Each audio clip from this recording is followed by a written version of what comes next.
এই হাল্ক ভাই, তুমি আমার রাস্তা আটকালে কেন? আমাকে বাড়িতে যেতে দাও। আরে পিচ্চি স্প্রেয়ার, বাড়িতে যেতে হলে তো আমার সাথে লড়াই করতে হবে। এই দেখ আমার কাছে ব্লু হাল্ক আছে, এইবার দেখি তোর কাছে কোন ম্যান আছে। আরে হাল্ক ভাই, তাই নাকি? বাড়িতে যেতে হলে তোমার সাথে লড়াই করতে হবে। এই দেখো আমার কাছে শক্তিশালী স্প্রেয়ার ম্যান আছে, এইবার দেখি তোমার কাছে কোন ম্যান আছে।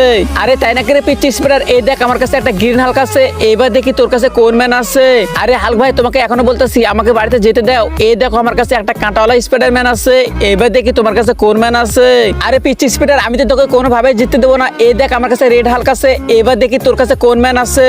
আরে তাই নাকি? এত বড় কথা, দেখো তাহলে আমি কাকে নিয়ে আসি। তো বন্ধুরা, ছোট্ট স্পাইডারম্যানটি কাকে নিয়ে আসলো সেটি দেখার আগে বন্ধুরা, তুমি তো সে যে বিনা কারণে বিভিন্ন জায়গায় লাইক এবং সাবস্ক্রাইব করেছো। কখনো কি আল্লাহর জন্য লাইক এবং সাবস্ক্রাইব করেছো?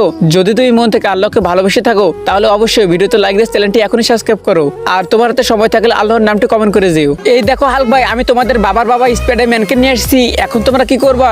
আরে আমাদের বসকে নিয়ে আসছে, সবাই পালাও।